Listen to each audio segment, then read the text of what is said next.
جو احباب مسجد میں آ رہے ہیں اور سنتیں ادا کر رہے ہیں وہ جو پڑھ رہے ہیں وہ تو پڑھ لیں، لیکن اب جو مزید آئیں وہ سنتوں کو موقوف رکھیں۔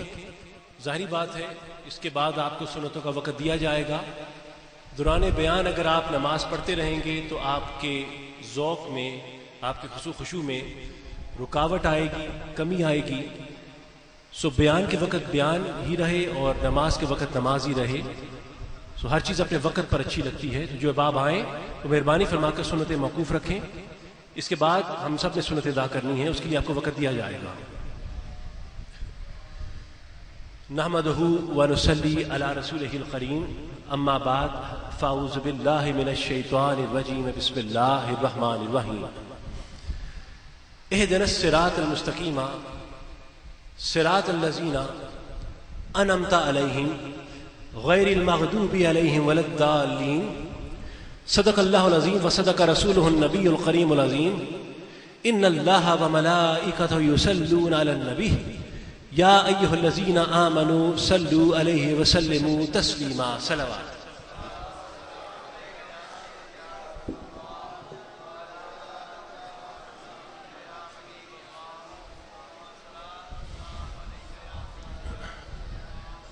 صاحبان جی وقار،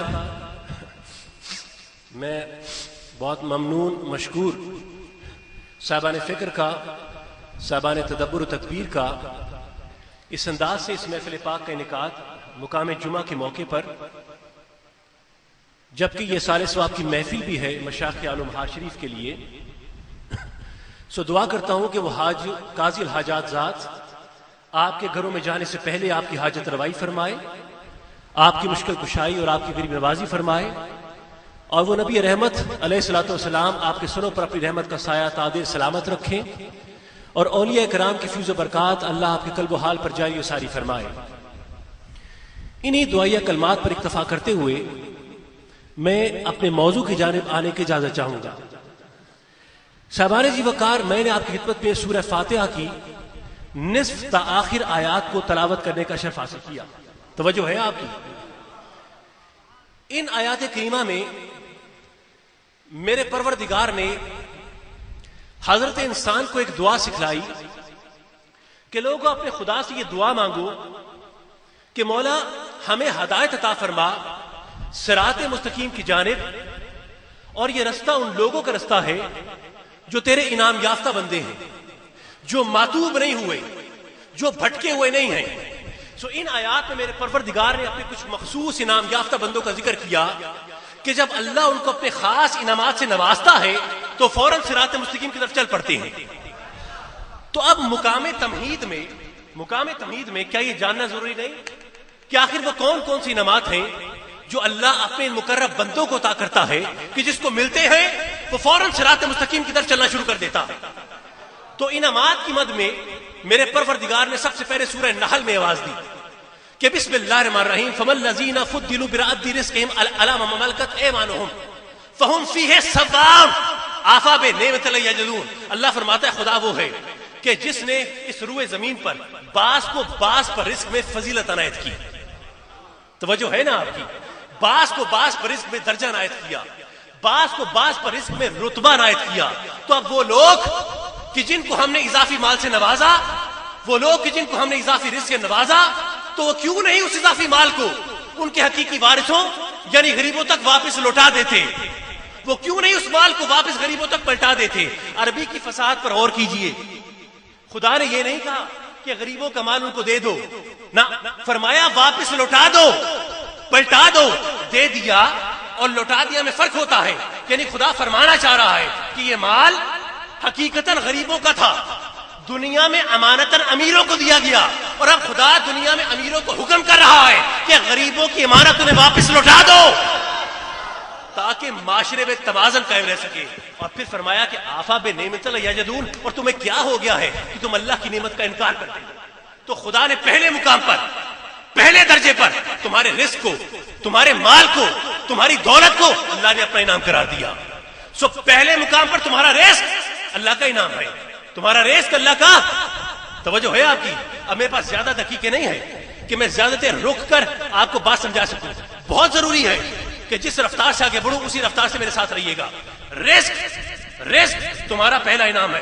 یہ خدا کی بولتی کتاب کہہ رہی. اچھا اب اسی کے بعد اسی آیت کے فوراً بعد میرے پروردگار نے تمہاری اولاد کو بھی اپنا انعام قرار دیا. یعنی ارشاد ہوا کہ بسم اللہ الرحمن الرحیم وجعل لکم من ازواجکم بنینا وحفدۃ ورزقکم من الطیبات افبالباطل یؤمنون وبنعمت اللہ یکفرون. اللہ فرماتا ہے کہ خدا تو وہ ہے کہ جس نے تمہاری بیویوں کے پیٹ سے تمہیں بیٹے عنایت کیے. شان دیکھو, آیت کے تیور دیکھو.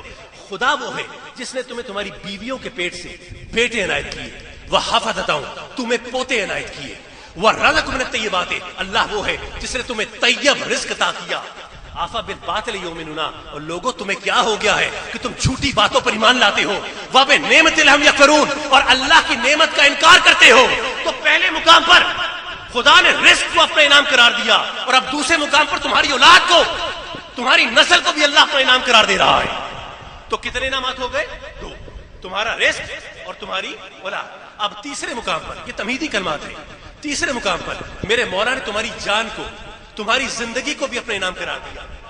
ڈائریکٹلی نہیں کہا قبلہ, انڈائریکٹلی کہا, یعنی بلا واسطہ نہیں کہا لیکن بال واسطہ کہا. اسی سورہ نحل میں آواز دی کہ بسم اللہ الرحمن الرحیم واللہ اخرجکم من بطون امہاتکم لا تعلمون شیئا وجعل لکم السمع والابصار والافئدۃ لعلکم تشکرون. میں خدا فرما رہا ہے کہ اللہ وہ ہے جس نے تمہیں تمہاری ماؤں کے پیٹ سے بیٹے عنایت کیے اور پھر اس حال میں باہر نکالا کہ لا تعلمون شیئا, تم مطلق جاہل تھے, مطلق بے علم تھے, تمہارے سطح شعور پر کوئی حرف کندہ نہ تھا, کوئی علم تمہارے پاس نہ تھا. پھر اس خدا نے تمہیں علم دینے کے لیے کیا بندوبست کیا؟ اس نے تمہیں سننے کی طاقت عنایت کی. سمع سننے کی طاقت عنایت کی. والابصار تمہیں دیکھنے کی طاقت عنایت کی. اور والافئدۃ تمہیں محسوس کرنے کے لیے دھڑکتا ہوا دل دیا.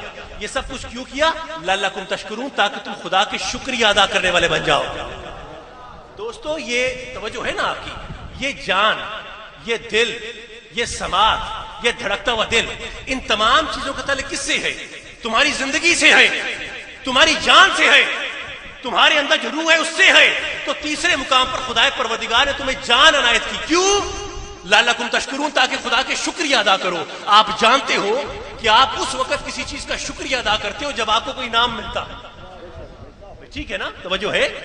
آپ اس وقت شکریہ ادا کرتے ہو جب آپ کو کوئی انعام ملتا ہے. تو خدا نے تیسرے درجے پر تمہاری زندگی کو بھی اپنا انعام قرار دیا. تو کتنے انعامات ہو گئے؟ 3. مال, جان اور اولاد, یہ 3 انعامات ہو گئے. اب توجہ رکھیے, میں نے خدا کے حضور ہاتھ جوڑ لیے. یہ دیکھ رہے ہو, میں نے کہا مرتضیٰ مولا تیرے سامنے ہاتھ جوڑتا ہے, معاف کریں. اگر یہی وہ انعامات ہے نا, مال, جان, اولاد, جو تو اپنے پاک بندوں کو عطا کرتا ہے, تو مولا یہ انعامات تو نے ابو لہب کو بھی بہت عطا کی ہے. توجہ ہے, یہ انعامات تو ابو لہب کو بھی بہت عنایت کی ہے. یہ انعامات تو ابو جہل کے پاس بھی تھے, یہ انعامات حامان کے پاس بھی بہت تھے, فرعون کے پاس بھی بہت تھے, نمرود کے پاس بھی بہت تھے. یہ انعامات تو نے یزید کو بھی بہت عطا کیے. تو مولا کیا وہ بھی تیرے مقرب بندے بن گئے؟ کیا وہ بھی وہ انعام یافتہ بندے ہیں جو صراط مستقیم کی طرف چلتے ہیں؟ تو کیا ہمیں بھی ان کے پیچھے چلنا چاہیے؟ تو جواب ہے مرتضیٰ ہرگز نہیں.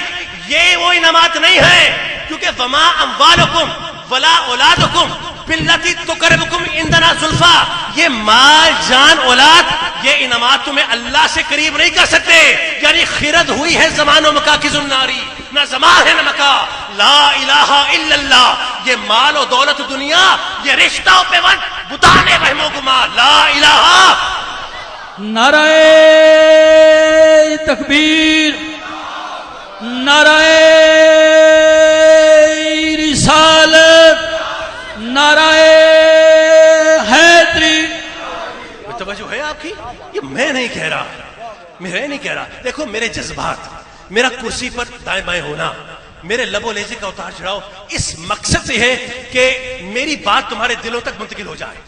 ٹھیک, اور اگر فقط سماعتوں تک رہی تو میری کاوش وارت نہیں ہے. میں چاہتا ہوں کہ جب رخصت ہوں تو تمہارے دماغ سے دل تک کا سفر طے کروں اور پھر تمہاری دعائیں لے کے یہاں سے رخصت ہوں. تو خدا کی بولتی ہوئی کتاب ہے, میں نہیں کہہ رہا. ایک ایک جملے پر قرآن کی مہر لگائیں گے.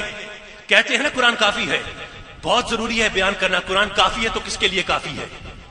یہ بہت ضروری ہے. وما اموالکم توجہ ہے آپ کی؟ اب ساتھ رہیے گا، مجھے آپ کو منزل مقام تک، اپنی منزل منتہا تک لے کے جانا ہے. وما اموالکم ولا اولادکم باللتی تقربکم عندنا زلفا. یہ مال جان اولاد، یہ انعامات تمہیں اللہ سے قریب نہیں کر سکتے. خیرت ہوئی ہے زمان و مکان کی زناری، نہ زمان ہے نہ مکان. لا الہ الا اللہ. یہ مال و دولت دنیا، یہ رشتہ و پیوند بدانے وہم و گما. لا الہ الا اللہ. اس کا مطلب یہ سارے انعامات دنیاوی ہیں.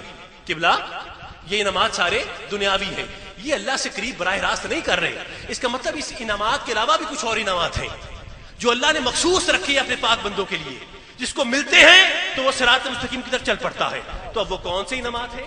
اب تک قرآن کا سہارا رہا ہے نا، اب بھی قرآن سے پوچھتے ہیں کہ قرآن تو بیان کر کہ وہ دوسرا گورے انعامات کا کون سا ہے. تو جاؤ جا کے دیکھنا، سورہ لقمان میں میرے مولا نے آواز دی، فرمایا بسم اللہ الرحمن الرحیم واسبغ الیکم نعمہ ظاہرۃ و باطنۃ.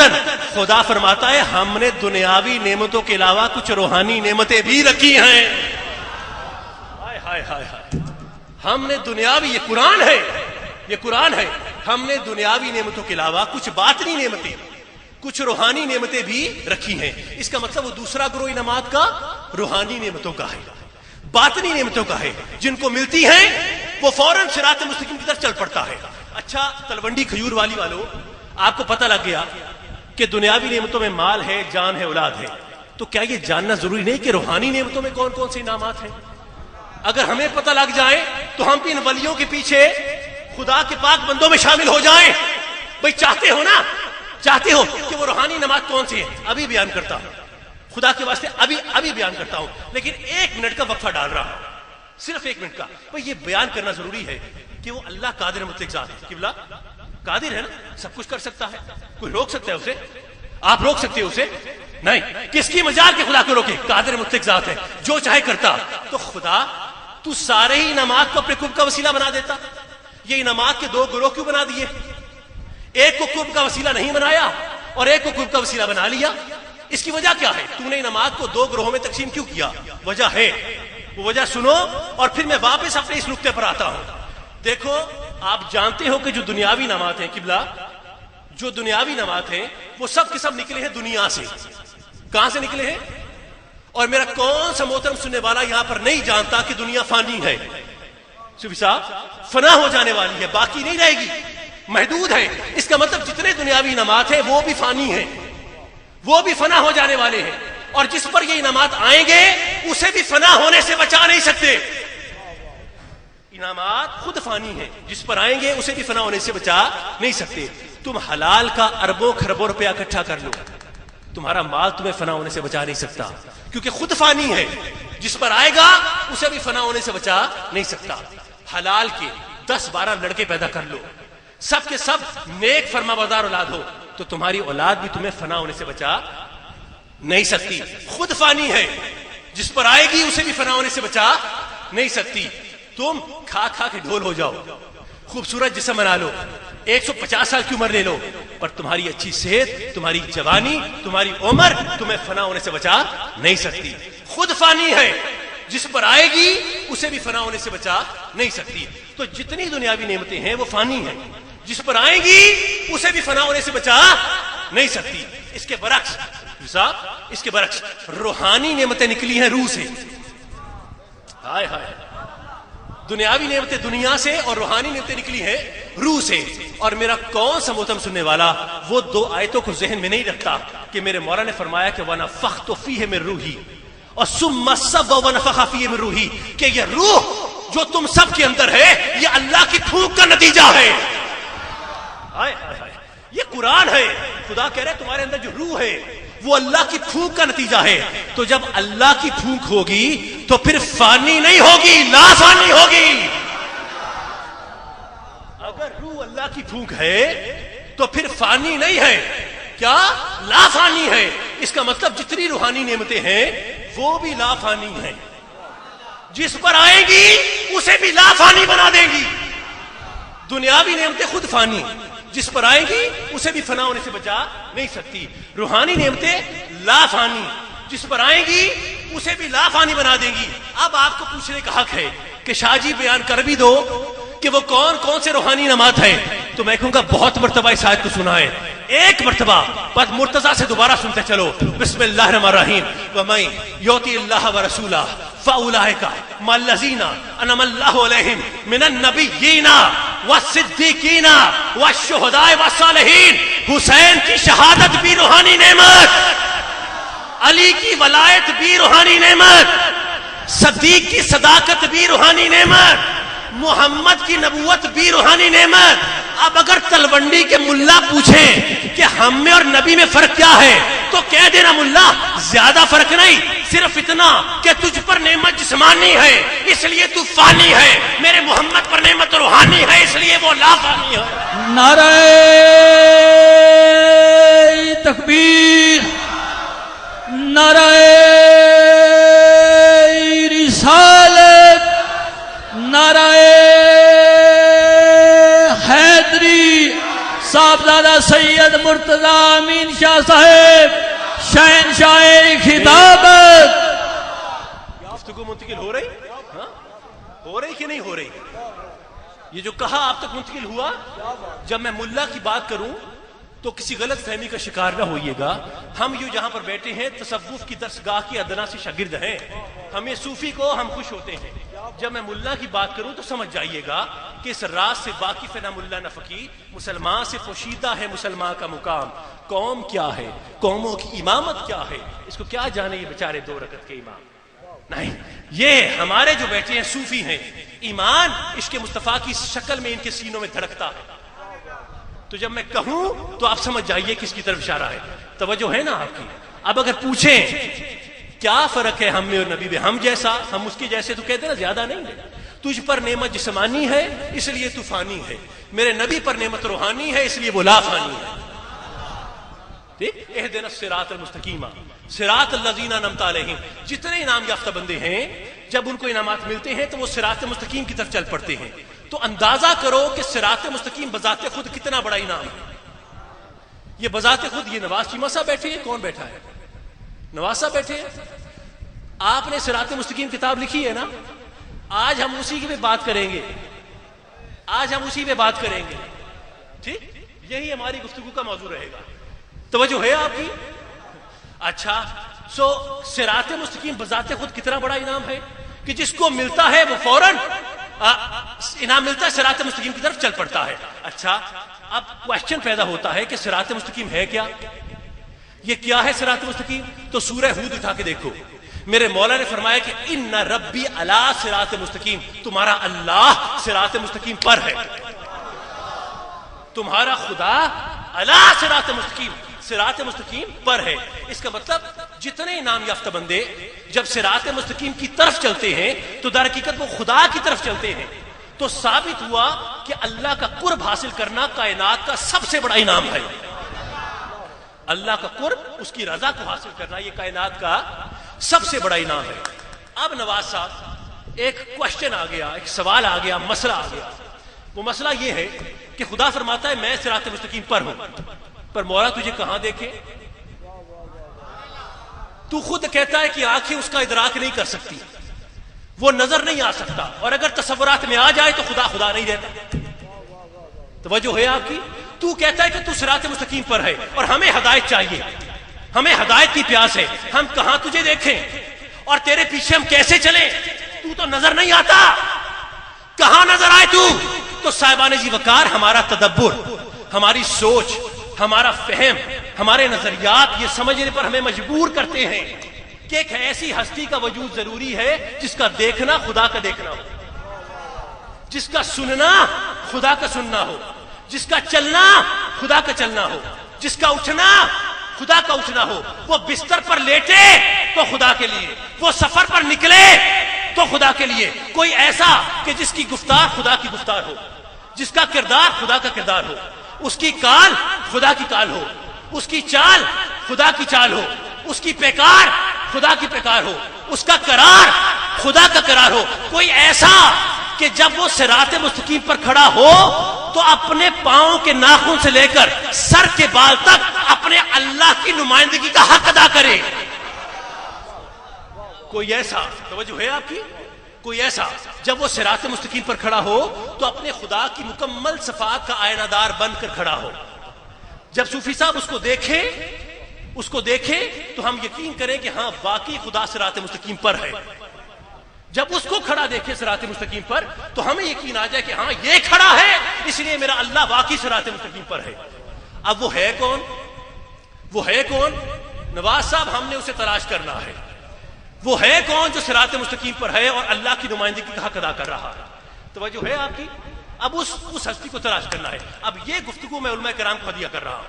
ہم اکثر دعا کرتے ہیں یہ مسجدوں میں، انفرادی طور پر، اجتماعی طور پر. رمضان میں بھی بہت کی، مولا ہمیں صراط مستقیم پر رکھے. آپ دعا کرتے ہو نا؟ کون کون کرتا؟ سب کرتے ہو؟ ہاتھ نیچے کر لیجیے. اللہ ہمیں صراط مستقیم پر رکھے. مقتدی امام سے کہہ رہا ہے جناب دعا کیجیے اللہ ہمیں صراط مستقیم پر رکھے. ایسے ہی مرید پیر سے کہہ رہا ہے دعا کیجیے اللہ صراط مستقیم پر رکھے. شاگرد استاد سے کہہ رہا ہے، اولاد والدین سے کہہ رہی ہے، طالب مطلوب سے کہہ رہا ہے کہ جناب دعا کیجیے کہ اللہ ہمیں صراط مستقیم پر رکھے. خدا کی قسم مسجد میں بیٹھا ہوں، مجھے آپ کی دعاؤں کے خشوع میں شک نہیں ہے، مجھے آپ کی دعاؤں کی قبولیت میں بھی کوئی شک نہیں ہے. آپ کی دعاؤں کے اندر جو سوز ہے نا، خدا کی قسم مجھے سوز میں کوئی شک نہیں. لیکن میں کیا کروں؟ ساری عمر تم نیک اعمال کی بنیاد رکھ کر دعا کرو کہ اللہ ہمیں صراط مستقیم پر رکھے. ساری عمر دعا کرتے رہو، اس کے باوجود تم کبھی صراط مستقیم پر نہیں آ سکتے. پاسبل نہیں ہے، ممکن نہیں ہے. آپ نے میرے جملے کو سنا اور سمجھا؟ توجہ ہے آپ کی؟ آپ ساری عمر دعا کرو اللہ ہمیں صراط مستقیم پر رکھے، ساری عمر نیک عمل کر کے دعا کرو، تب بھی تم کبھی صراط مستقیم پر نہیں آ سکتے. آپ دعا کیا کرتے ہو؟ اہدنا الصراط المستقیم، مولا ہدایت عطا فرما صراط مستقیم کی طرف. یہ نہیں کہتے صراط مستقیم پر. ہائے ہائے، توجہ ہے آپ کی؟ کہ پیچھے بیٹھے توجہ ہے؟ دعا کیا کرتے ہو؟ مولا ہدایت صراط مستقیم کی طرف، اس کی طرف. یہ نہیں کہتے صراط مستقیم پر، یہ نہیں کہتے. میں چیلنج دیتا ہوں، بڑے بڑے اولیاء کرام، بڑے بڑے غوث کتب ابدال، بڑے بڑے ائمہ کرام یہ نہیں کہہ سکتے کہ وہ صراط مستقیم پر ہے. ان کی حیثیت نہیں ہے یہ کہنے کی، ان کی اوقات نہیں ہے یہ کہنے کی کہ وہ کہہ سکیں کہ وہ صراط مستقیم پر ہے. نہیں، مزہ نہیں آیا. چیلنج کو تھوڑا اور ہوا دیتے ہیں. بڑے بڑے انبیاء اور اولو العزم پیغمبر نہیں کہہ سکتے کہ وہ صراط مستقیم پر ہے. اب تو کچھ ہلو. بڑے بڑے اولو العزم انبیاء اور پیغمبر، کتنا بھاری جملہ میں نے کہہ دیا. شاہ جی کدھر؟ اب آئے بیٹھے، شاہ جی اب بیٹھے ہیں یہاں پر، اب دیکھ رہے ہیں جہاں پر بیٹھا خوش رہے، اللہ آپ کو سلامتی دے. بڑے بڑے جلوہ القدر انبیاء اور اولو العزم پیغمبر یہ نہیں کہہ سکتے کہ وہ صراط مستقیم پر ہیں. آپ گھبرا تو نہیں گئے؟ یہ بہت وزنی جملہ کہا ہے میں نے. ظاہری بات ہے سہارا بھی میں نے دینا ہے. میں نے کیا دینا ہے؟ میرے خدا نے دینا ہے. اس اللہ نے اس جملے کو سہارا دینا ہے. توجہ رکھیے، پوری ذمہ داری کے ساتھ اس ممبر رسول کو گواہ ٹھہرا کے کہہ رہا ہوں کہ بڑے بڑے جلوہ القدر انبیاء نہیں کہہ سکتے کہ وہ صراط مستقیم پر ہیں. ہر کوئی نہیں کہہ سکتا، ہر کوئی نہیں کہہ سکتا. یہ کوئی ہے جو کہہ سکتا. ہر کوئی نہیں، نہیں صاحب، ہر کوئی نہیں، کوئی ہے جو کہہ سکتا ہے کہ وہ صراط مستقیم پر ہے. ہم نے تھوڑی سی اس گفتگو میں یہ طے کرنا ہے کہ وہ کوئی ہے کون. ہر کوئی نہیں، وہ کوئی ہے کون جو صراط مستقیم پر ہے اور اللہ کی نمائندگی کا حق ادا کرتا ہے. توجہ ہے، عربی زبان کے اندر 2 حروف جار ہیں. عربی کے 2 حروف جار ہیں، ایک ایلا اور ایک الا. الف سے ایلا اور عین سے الا. اس کوئی کو تلاش کرنے لگے ہیں. بہت توجہ، یہ تھوڑا سا علمی بات ہے لیکن میں آسان کر کے پیش کروں گا. الف سے ایلا اور عین سے الا. حروف جار کس کو کہتے ہیں؟ حروف جار کہتے ہیں پروپوزیشن کو. ہمارے طالب علم لوگ یہاں پر بیٹھے ہیں، آپ جانتے ہو کہ جیسے ہر زبان کی پروپوزیشن ہوتی ہے، انگریزی زبان کی proposition with, in, to, on, of وغیرہ وغیرہ. اردو زبان کی پروپوزیشن تو، کے، کا، کی، وہ، میں وغیرہ وغیرہ. اسی طرح سے عربی زبان کی بھی پروپوزیشن ہوتی ہے، اس کو کہتے ہیں حروف جار. کیا کہتے ہیں؟ حروف جار، جو جملوں کے مفہوم کو واضح کرتی ہے. اس میں سے 2 حروف جار پیش کیے ہیں، الف سے الا اور عین سے الا. الا کا مطلب ہوتا ہے کسی چیز کی طرف. الا کا مطلب ہوتا ہے کسی چیز کی طرف. عین سے الا کا مطلب ہوتا ہے کسی چیز پر. ٹھیک؟ الف سے، یہ ہے میری گفتگو کی بنیاد. الف سے الا کا مطلب ہے کسی چیز کی طرف، ٹورڈ سم تھنگ، اشارہ ہے کسی چیز کی طرف. این سے الا کا مطلب ہوتا ہے آن سم تھنگ، کسی چیز پر، کسی چیز کے اوپر. بات واضح نہیں ہوئی. تم اور میں مسجد میں بیٹھے ہو نا، تم بھی صاحب فضل ہو، میں بھی صاحب فضل ہوں. تم بھی صاحب کرم ہو، میں بھی صاحب کرم ہوں. تم بھی صاحب فیض ہو، میں بھی صاحب فیض ہوں. وجہ کیونکہ اللہ کے گھر میں بیٹھ کر میلاد مصطفیٰ منا رہے ہیں. ٹھیک، اس کے باوجود تم میں اور مجھ میں فرق ہے. وہ فرق پتہ کیا ہے؟ تم سب کے سب ممبر کی طرف منہ کر کے بیٹھے ہو، میں اکیلا ہوں جو ممبر پر بیٹھا ہوں. تم سب کے لیے الہ ہے، میرے لیے الہ ہے. تمہارے لیے الہ ہے الف سے الہ، میرے لیے این سے الہ ہے. فرق واضح ہو گیا؟ اگر نہیں ہوگا تو میں آگے نہیں بڑھوں گا، جو مرضی ہو جائے. الف سے الہ کا مطلب کسی چیز کی طرف، این سے الہ کا مطلب کسی چیز پر. فرق واضح ہو گیا؟ اب میں نے کیا کہا؟ بڑے بڑے جلیل القدر رسول نہیں کہہ سکتے کہ وہ صراط مستقیم پر ہیں. کہا نا، حضرت ابراہیم علیہ السلام کا نام سنا ہے؟ میرے نبی کے جد امجد، درود ابراہیم کے مخاطب اول، بے آب و گیا زمین کو بات کرتے ہیں، اللہ کا گھر زمین پر پہلی دفعہ بناتے ہیں. توجہ ہے آپ کی؟ اپنے بیٹے کی قربانی دیتے ہیں، آتش نمرود میں کودتے ہیں، بیٹا ایڑی مارے تو آب زمزم نکل آتا. قال انی جاعلک للناس اماما، آزمائشوں میں ڈالا، جب نکلے تو کہا تجھے ہم نے لوگوں پر امام بنا دیا.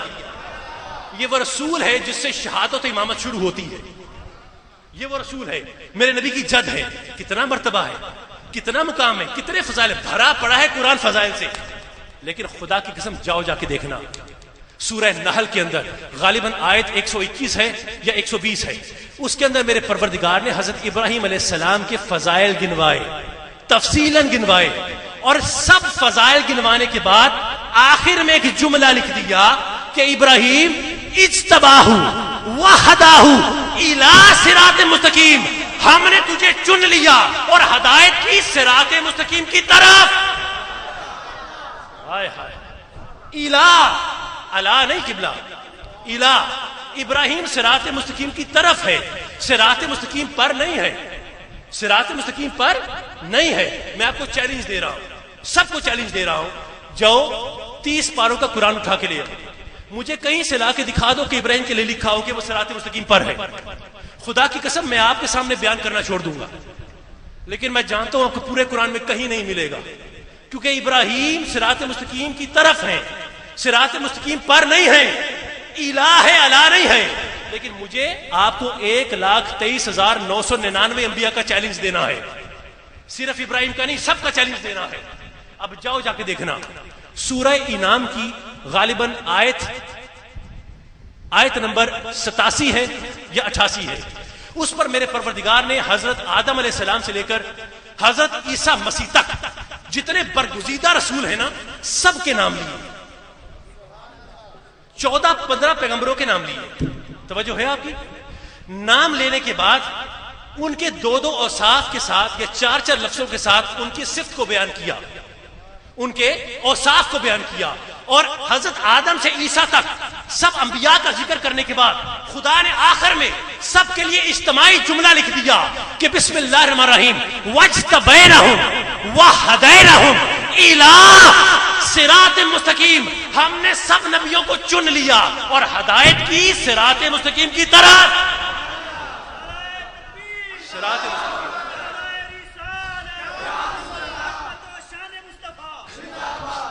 ہم نے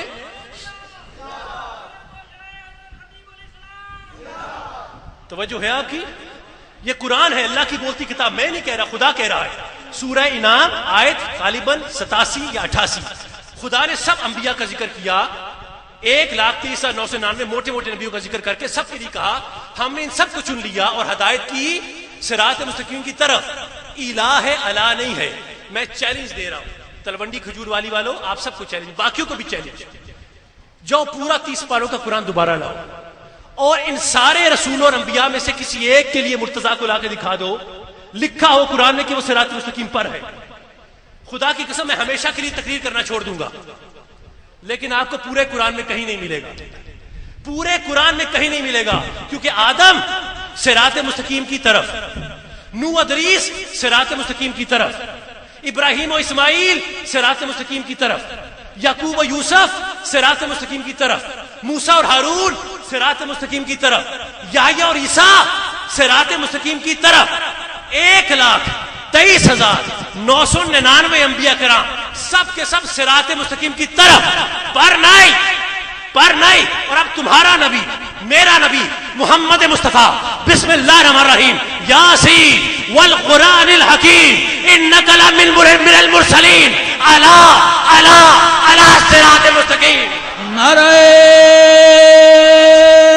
تکبیر، نعرہ رسالت، نعرہ حیدری، صاحبزادہ سید مرتضی امین شاہ صاحب، آستانہ علیہ مہار شریف۔ 1,23,999 انبیاء کرام کے لیے اللہ نہیں الہ، اور میرے محمد کے لیے یاسین والقرآن الحکیم انک لمن المرسلین علی صراط مستقیم۔ اے سید و سردار، اے طیب و طاہر، اس حکمت بھرے قرآن کی قسم جس کو ہم نے تجھ پر نازل فرمایا، ارے سارے رسولوں میں صرف ایک تو ہے جو صراط مستقیم پر ہے، صراط مستقیم پر ہے۔ یعنی میرا نبی قدم رکھتا جاتا ہے، پیچھے صراط مستقیم بنتی جاتی ہے۔ میرا نبی قدم رکھتا جاتا ہے، پیچھے صراط مستقیم بنتی جاتی ہے۔ جتھے یار پب رکھدا اوتھے اگدا سرودا بوٹا، جہاں مصطفیٰ کی ادا وہاں پر خدا کی رضا۔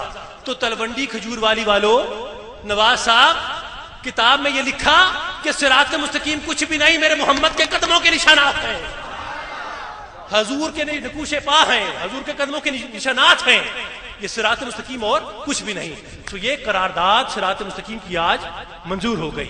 توجہ ہے، آپ کے مزاج پر گرا تو نہیں گزر رہا، میں بوجھ تو نہیں بن رہا؟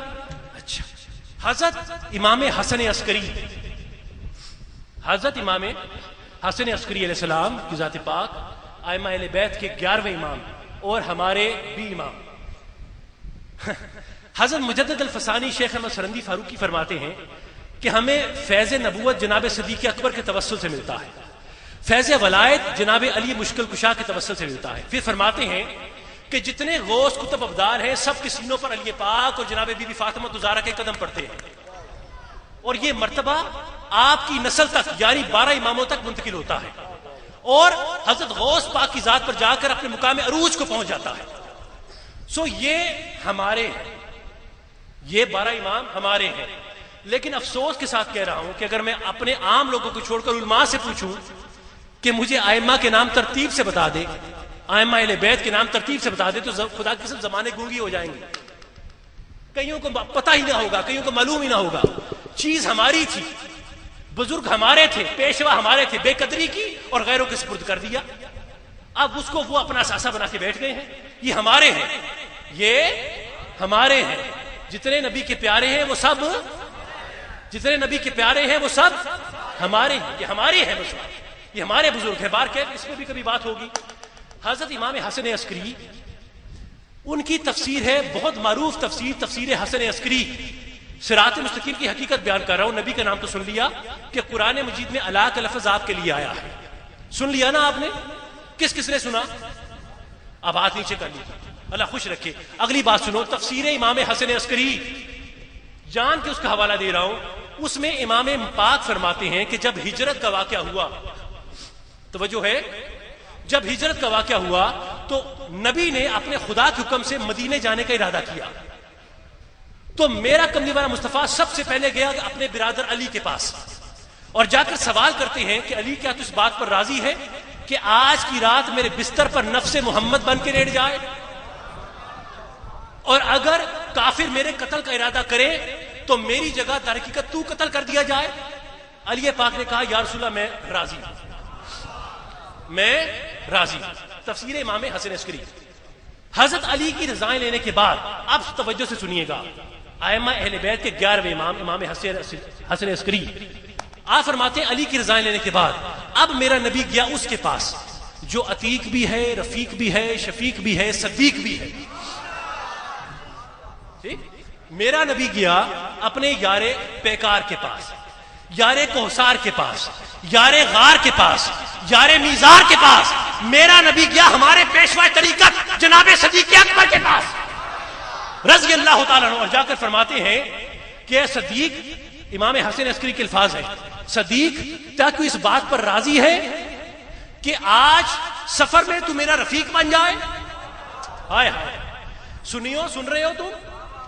سن رہے ہو کہ نہیں سن رہے ہو؟ تو آج کے سفر میں میرا رفیق بن جائے. نہ صرف یہ بلکہ جن بلاؤں وباؤں میں میں گرفتار ہو جاؤں ان میں تو بھی میرے ساتھ گرفتار ہو جائے. نہ صرف یہ بلکہ میری وجہ سے تیرے گھر پر بھی مظالم ڈھائے جائیں. نہ صرف یہ بلکہ تیرے قبیلے والے تجھ پر سرکشی کے تانے مارے. اے صدیق کیا تو اس بات پر راضی ہے؟ تفسیر امام حسن عسکری کے الفاظ ہے کہ میرے صدیق کی آنکھوں میں موٹے موٹے آنسو آ گئے. جناب پیشوا طریقت کے، نقشبندیت کے پیشوا کے آنکھوں میں آنسو آ گئے اور فرماتے ہیں یا رسول اللہ، صدیق کا حال کیا پوچھتے ہیں؟ صدیق کا تو جینا، صدیق کا مرنا، صدیق کی نمازیں، صدیق کی قربانیاں، حضور صدیق کی زندگی کا ایک ایک کلمہ، یا رسول اللہ سب کا سب آپ کے لیے، سب کا سب آپ کے لیے. اب جس مقصد کے لیے میں نے تفسیر کا حوالہ دیا اس تفسیر کے لفظ کو غور سے سنیے گا، اس میں کوئی کمی بیشی نہیں ہے. حضور کا جواب سنو کیا تھا. حضور نے فرمایا اچھا صدیق یہ ہے تیرا جواب؟ پھر میں محمد رسول اللہ کہتا ہوں کہ اگر تیری زبان تیرے دل کے موافق ہے، اگر جو زبان سے کہہ رہا ہے وہی تیرے دل میں ہے، تو میں محمد مصطفیٰ اس بات کی گواہی دیتا ہوں کہ خدا تجھے میرے ساتھ وہ مرتبہ اور مقام عطا کرے گا کہ جو ایک جسم کو اپنے سائے کے ساتھ ہوتا ہے. یہ ہے تفسیر امام حسن عسکری. یہ الفاظ ہے، جا کے دیکھ لینا. فرماتے ہیں خدا، نبی نے فرمایا تجھے میرے ساتھ وہ مرتبہ عطا کرے گا کہ جو ایک جسم کو اپنے سائے کے ساتھ ہوتا ہے. ہمارا عقیدہ ہے کہ میرے محمد کا سایہ نہ تھا صلی اللہ علیہ وسلم، میرے نبی کا سایہ نہ تھا. حضور نور تھے، نور ہیں، نور رہیں گے، لیکن جو سائے کی طرح جڑ کر رہا وہ میرے آقا صدیق اکبر کی ذات تھی. وہ میرے آقا صدیق اکبر کی ذات تھی. تو نبوت جسم ہے، صداقت اس کا سایہ ہے. نبوت جسم ہے، صداقت اس کا سایہ ہے. آپ کو بتانے کی ضرورت ہے جہاں پر جسم ہوتا ہے وہیں پر اس کا سایہ ہوتا ہے. تو جہاں نبوت ہوگی وہیں پر اس کا سایہ صداقت بھی ہوگی. تو اگر نبوت پیکار میں تو صداقت بھی پیکار میں، اگر نبوت کوثر پہ صداقت بھی کوثر پہ، اگر نبوت غار میں صداقت بھی غار میں، اگر نبوت میزار میں صداقت بھی میزار میں، اگر نبوت صراط مستقیم پر تو صداقت بھی صراط مستقیم پر. تبھی تو اقبال کو کہنا پڑا کہ پروانے کو شمع، بلبل کو پھول، بس صدیق کے لیے ہے خدا کا رسول بس. نعرہ تکبیر، نعرہ رسالت. توجہ ہے جناب صدیق اکبر، جناب صدیق اکبر، جناب صدیق اکبر، سیدنا صدیق اکبر، سیدنا صدیق اکبر. نعرہ حیدری، نعرہ غوثیت. ماشاءاللہ، اللہ کو خوش رکھے. یہ ہمارا عقیدہ ہے جو آپ کو بیان کر رہا ہوں، ہمارا عقیدہ ہے. پروانے کو شمع، بلبل کو پھول، بس صدیق کے لیے خدا کا رسول بس. تو نبی صراط مستقیم پر، نبی کا سایہ میرا صدیق بھی صراط مستقیم پر.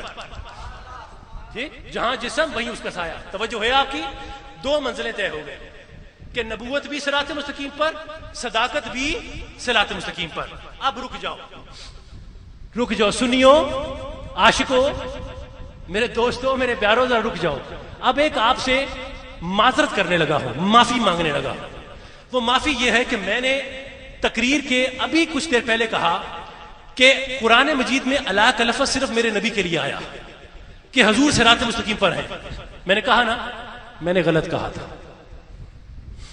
میں نے غلط کہا تھا. میں اس منبر پر بیٹھ کر اپنی غلطی تسلیم کرتا ہوں. نہیں، ایک اور ہے جس کے لیے قرآن مجید میں اللہ کا لفظ آیا ہے کہ وہ بھی صراط مستقیم پر ہے. ایک اور ہے جس کے لیے قرآن میں اللہ کا لفظ آیا. سورہ نحل آیت 76. بسم اللہ الرحمن الرحیم. وضرب اللہ مثل رجلین احدہما اکم لا یقدر علی شیء وهو کلم علی مولہ اینما یوجہ لا یاتی بخیر هل یستوی هو ومن یامر بالعدل وهو علی صراط مستقیم. توجہ ہے. سو نبی کے علاوہ ایک اور ہے, نبی اور صدیق تو ہے نا, ایک اور ہے کہ جس کے لیے قرآن مجید میں اللہ کا لفظ آیا. اچھا, وضرب اللہ, خدا فرماتا ہے اللہ مثال دیتا ہے ایک گونگے بہرے شخص کی جو اپنے مالک پر بوجھ ہے. جب اس کا مالک اسے کسی کام سے بھیجتا ہے کبھی خیر کی خبر نہیں لاتا. خدا فرماتا ہے کیا ایسا شخص اس کے برابر ہو سکتا ہے جو نیکی کا حکم کرتا ہے, عدل کا حکم کرتا ہے اور صراط مستقیم پر ہے. ہائے ہائے, وہ کہ جو عدل کا حکم کرتا ہے اور صراط مستقیم پر ہے, عدل کا حکم کرتا ہے اور صراط مستقیم پر ہے. ایک اور ہے جو صراط مستقیم پر, یہ کون ہے؟ حضرت سیدنا عبداللہ ابن مسعود, حضرت عبداللہ ابن مسعود رضی اللہ تعالی عنہ, بہت جلیل القدر صحابی گزرے ہیں. ہم حنفی امام اعظم کے پیروکار جتنی روایات زیادہ لیتے ہیں نا وہ حضرت عبداللہ ابن مسعود کے توسل سے لیتے ہیں. حضرت امام اعظم نے زیادہ روایات آپ سے لی ہیں. وجہ کیونکہ یہ وہ جلیل القدر صحابی تھے جو حالت نماز میں میرے مصطفیٰ کے بالکل پیچھے کھڑے ہوتے تھے. حضور کی نالین پاک کو سینے پہ باندھا ہوتا تھا. یہاں تم کہتے ہو کہ نبی کا خیال آ جائے نماز میں نماز باطل, وہ جوتیاں یہاں پر باندھتے تھے. نبی کا عصا مبارک ان کے پاس ہوتا تھا, حالت نماز میں ہوتا تھا ساتھ, اور اس حالت میں نماز پڑھتے. اس لیے جناب امام اعظم نے آپ سے حدیث کا اخراج کیا ہے حضرت عبداللہ ابن مسعود سے. یہ وہ جلیل القدر صحابی ہیں, ان کی روایت پیش کر رہا ہوں. حضرت عبداللہ ابن مسعود فرماتے ہیں کہ ایک دن مسجد نبوی میں حضور کی امامت میں ہم نے نماز ادا کی. توجہ ہے, نماز ادا کرنے کے بعد ہم فوراً مسجد کے باہر آ گئے اور میں دروازے کے اوپر آ کے کھڑا ہو گیا اور حضور کا انتظار کرنے لگا. اسی اسنا میں میرا مصطفیٰ دروازے پر آئے, حضور آئے اور میں نے آپ کا رستہ روک لیا, گستاخی کی آپ کا رستہ روکا. میں کہا یا رسول اللہ گستاخی کی معافی چاہتا ہوں لیکن گھر جانے سے پہلے میرے ایک سوال کا جواب تو دیتے جائے. یا رسول اللہ میرے سوال کا جواب تو دیتے جائے. حضور نے فرمایا ابن مسعود سوال پیش کر. کہا یا رسول اللہ ہم جانتے ہیں کہ قرآن مجید میں علی صراط مستقیم کا لفظ آپ کے لیے آیا سورہ یاسین. یہ ڈائریکٹ کوشچن کیا گیا ہے اس آیت کے حوالے سے کہ آپ کے لیے آیا کہ آپ صراط مستقیم پر ہیں. ہم سب جانتے ہیں کہ حضور آپ صراط مستقیم پر ہیں, پر یہ سورہ نحل میں دوسرا کون ہے کہ جس کے لیے حکم آیا کہ وہ بھی صراط مستقیم پر ہے؟ ٹھیک, سن لیا سوال. اب میں آپ سے گفتگو کر رہا ہوں. فرض کیجئے اس دروازے سے وہ میرا دوست بیٹھا ہے, وہ اٹھ کر باہر آ جائے تو میرا کیا رویہ ہوگا؟ میں اٹھ کر دیکھوں گا کون آیا باہر. اچھا آپ آئے, شاہ صاحب بھی اٹھے تھے. میں نے ان کو کہا اچھا بھائی کہاں پر جا رہے ہیں آپ؟ سو گفتگو میں خلل آ گیا نا اور میری توجہ آپ کی طرف ہو گئی. اچھا جب آپ مطمئن ہو گئے میں نے دوبارہ گفتگو شروع کر دی. ہوتا ہے نا ایسے کہ محفل میں کوئی شخص آیا, آپ دیکھتے ہیں کون آیا ہے. اچھا نعیم صاحب ہے, نواز صاحب ہے, شاہ صاحب ہے, صوفی صاحب ہے, کون ہے؟ تسلی ہوئی, پھر گفتگو شروع ہو گئی. اس دن بھی ایسا ہوا, اس دن بھی ایسا ہوا. ادھر ابن مسعود نے سوال کیا وہ دوسرا کون ہے جو صراط مستقیم پر ہے؟ تو مسجد کے دوسرے دروازے سے جناب علی پاک باہر نکلے. مسجد کے دوسرے دروازے سے علی پاک باہر نکلے. عبداللہ ابن مسعود نے مڑ کے دیکھا کون آیا, جیسے میں نے بیان کیا. دیکھا علی پاک ہے, کہا سبحان اللہ ماشاءاللہ, دماد رسول آئے, برادر رسول آئے. اور دیکھنے کے بعد واپس پلٹے نبی کی طرف. اچھا حضور میرے سوال کا جواب دیجئے, وہ دوسرا کون ہے جو صراط مستقیم پر ہے؟ نبی مسکرائے اور فرماتے ابن مسعود اپنی آنکھوں سے دیکھتا ہے پھر پوچھتا ہے کون ہے. نعرہ تکبیر, نعرہ رسالت, نعرہ حیدری, شہنشاہ خطابت. ابن مسعود اپنی آنکھوں سے دیکھتا ہے پھر پوچھتا ہے کون ہے؟ علی پاک کی ذات ہے. علی پاک کی ذات ہے جس کے قرآن میں آیا کہ وہ صراط مستقیم پر ہے. یعنی آئینہ خانے اسے اکسے جلی کہتے ہیں, لے جائے عشق میں ولیوں کا ولی کہتے ہیں. حرف حرف پڑھا میں نے تو معلوم ہوا کہ کل دین محمد کو علی کہتے ہیں.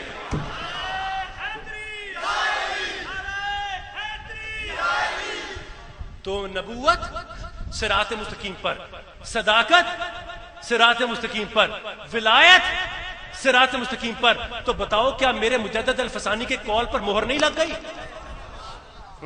نبوت ملے گی صدیق کے توسل سے، ولایت ملے گی علی کے توسل سے، مہر لگ گئی نا۔ اب میں صوفی صاحب کیا کروں؟ ایک بدبخت اور ہے جو کہتا ہے میں بھی صراط مستقیم پر ہوں، ایک بدبخت اور ہے۔ اب بدبخت سے سمجھ جاؤ، اب اس سے زیادہ کیا واضح کروں میں؟ اب ایک بدبخت اور ہے کہ جو کہتا ہے کہ میں بھی صراط مستقیم پر ہوں، وہ خیر کا نہیں ہے، وہ رحمان کا نہیں ہے، لیکن ہاں جب خدا نے کہا کہ فرشتوں کو سجدہ کرو تو اس نے انکار کیا، اور خدا نے کہا فخرج، دفاع ہو جا میری بارگاہ سے، نکل جا۔ تو کیا کہہ کے نکلا؟ سورہ اعراف کے الفاظ ہیں، فرمایا کالا فبما اغویتنی لاقعدن لہم صراطک المستقیم، مولا تو نے اپنے اس فرشتے کو گمراہ کر دیا، اتنے پیارے اتنے مقرب اپنی مخلوق کو گمراہ کر دیا اور مجھے دھتکار دیا۔ میں وعدہ کرتا ہوں تیرے صراط مستقیم پر ڈیرے لگا کے بیٹھوں گا، تیرے آنے جانے والوں کو گمراہ کیا کروں گا۔ ہاں میں بیٹھوں گا، قرآن ہے، میں بیٹھوں گا صراط مستقیم پر۔ کدھر؟ اونچی بولو کدھر؟ میں بیٹھوں گا صراط مستقیم پر۔ کیا کروں گا؟ جو آ جا رہے ہیں نا صراط مستقیم پر، نہیں سمجھے، جو آ جا رہے ہیں صراط مستقیم پر ان کو گمراہ کروں گا۔ بھائی ابھی تو بیان کر کے آیا کہ صراط مستقیم پر یا نبوت ہے، صداقت ہے، ولایت ہے، تو اگر شیطان بیٹھا گمراہ کر رہا ہے تو یا تو ولیوں کے پاس جانے والوں سے گمراہ کرے گا، یا صدیق کے پاس جانے والوں سے گمراہ کرے گا، یا نبی کے پاس جانے والوں سے گمراہ کرے گا۔ تو اب اگر دیکھنا ہے کہ شیطان کا کون ہے، رحمان کا کون ہے، تو زیادہ فلسفوں میں جانے کی ضرورت نہیں، صرف 3 نعرے لگا کے دیکھ لو، نعرہ رسالت، نعرہ تحقیق اور نعرہ حیدری۔ اگر چہرے پر ناراضگی آ جائے تو سمجھنا کنی ہے، اور اگر چہرہ مسکرا اٹھے تو سمجھنا سنی ہے۔ نعرہ تکبیر، نعرہ رسالت، نعرہ حیدری، نعرہ حیدری، نعرہ حیدری۔ کوئی مثل نہ ٹولندی، چپ کر مہر علیت جانے بولندی، اس شاہ سے کونین میں بہتر نہیں کوئی، بہتر کا کیا ذکر ہے ہم سر نہیں کوئی، حق یہ ہے کہ ایسا تو پیمبر نہیں کوئی، جرار و بہادر نہیں صفدر نہیں کوئی، اس نور کا کیا وصف کروں میں کہ وہ کیا تھا، بس نور خدا نور خدا نور خدا۔ سو یہ عقیدہ ہے جو ہمارا عقیدہ ہے، اور صراط مستقیم کے حوالے سے آپ کی خدمت میں ہدیہ کیا۔ یہیں تک کا میرا وعدہ تھا۔ اہل تلونڈی، زندگی رہی دوبارہ ملاقات ہوگی، ابھی درس سنایا ہے، بیان پھر کبھی سنائیں گے۔ اللہ تعالیٰ آپ کا حامی و ناصر ہو۔ وصلی اللہ تعالیٰ علی رسول خیر خلقہ محمد و آلہ و صحبہ اجمعین، وما علینا الا البلاغ المبین۔